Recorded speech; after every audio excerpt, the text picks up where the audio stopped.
Hello everyone. One of the Lego resellers that's in my area had its annual what they call bulk smash. It's bricks and minifigs, as you can see by that bag right there. And I'm going to take you through the process that I've been going through lately, especially due to this lovely pandemic we're in, on what I do for bulk. And so here are the first four items you'll need: a beach towel, a lot of bags, and a colander or a strainer with very fine holes. You don't want one with large holes so you don't lose any of the smaller pieces. And then a floor. So let's get started. So before you thought I was wasting all of your time with showing you how I bought bulk, I wanted to show you the reason why I did this. When they have their bulk smash, they actually have more brick than they normally have, and a lot of it is sorted by color. And my next build is going to be this kind of pale blue building, and I was like, where am I going to get all these blue bricks without spending a fortune? Now you get one of these buckets for $30 at Bulk Smash, and I got four of these. And the nice thing is, you can see under here, I have a lot of blue. They had a bunch of blue just sorted out. So that way I got all my colors at one time. They also had tons of window pieces and doors, which I can never find normally when I'm going through bulk. So I just got a ton of those just to stock up. You can also find a lot of the larger pieces, which, if you buy these on Bricklink, the larger the piece, the more expensive they are, especially the plates. Got a lot of fairly large plates. So that's the main reason to do any of these events when the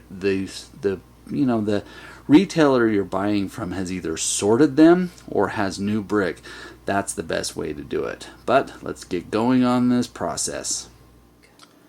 Okay, so the first thing you want to do is put your stopper in, because I can tell you, even though you're going to use your colander, Lego pieces and a disposal don't go well together.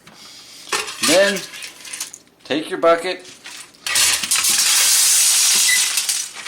pour a little in. You don't want to get it too full because it's actually kind of hard to get the bubbles out. Get some dish soap.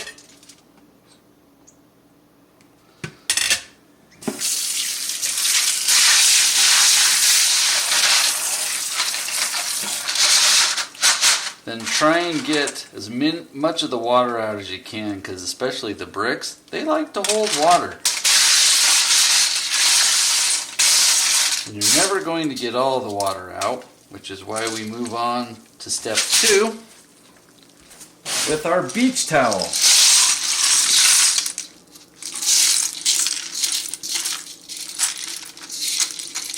And the tiles love to stick to the colander.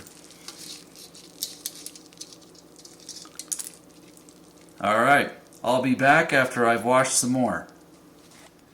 Okay, so then we put it all on our towel, and unless you want to annoy your family and leave this on the kitchen counter for a week, you have to move it. But before I do that, I wanted to show you something, and this is the other thing about buying bulk when it hasn't been picked over.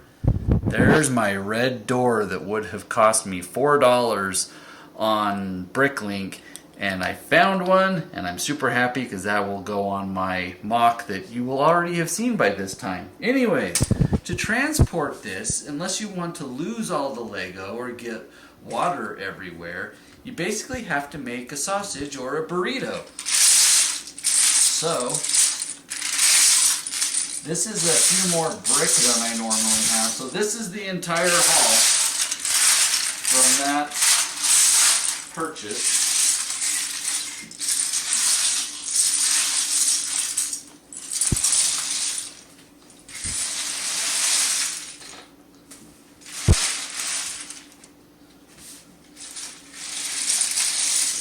I don't know if I can do this with this mini Lego, but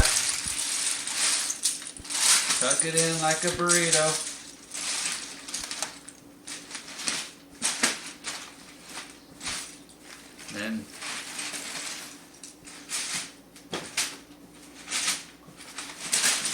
Then you can kind of shake it out. Normally I have like maybe half this amount, and there you go. Now we can transport it.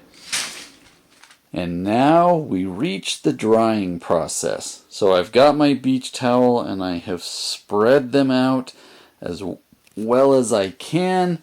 And you could get another towel and kind of dab them dry. But with the bricks, when you get, the water will get in there and you almost have to just let it dry out. I mean, you can bang them down and it'll help get the water out. But I just pretty much let them air dry this way, and I'm not going to obviously have you watch that because that could take, you know, a day or so. But we'll be back and finish out the process. Okay, here we are. It's the next day. I'm not going to bore you with the sorting part of it, but I have started to do some. As you can tell, I've got most of my grays and tans over there, which are for stocking up on two really big projects. I want to build a very big castle, and then the other one I'll kind of keep in my back pocket. But tan is what I like to use for the sides of my building, primarily because it's probably the easiest color to find good brick in. Now the ultimate question is, having spent about 126 bucks on all this, is whether it was worth it. As you can tell, I mean, just this bucket alone, these are all my 2x2 windows. A lot of them have the glass in them. Each of these with the glass are about 10 or about 15 cents each. So there could be anywhere about maybe 10 bucks in there.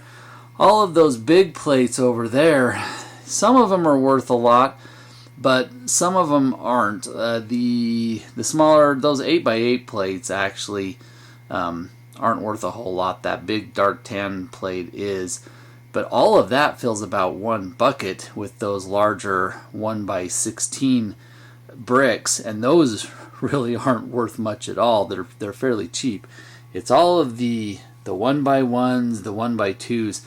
That's where you really kind of make the money. So the bigger the stuff you buy, at least compared to a Bricklink price, you know, you're not going to save a whole lot if you buy big, but you do save on shipping. So who knows, this might have been worth it, but I was stocking up on blue, stocking up on windows, and then getting base plates. And I love all that sand blue I got over there. Anyways, hope you found this useful. Again, this is kind of my COVID protocol, and I just love this the bulk smash that Bricks and Minifigs does, because I can get a ton of good quality brick and fairly quickly without having to pay a fortune in shipping. Anyways, I'll see you next time.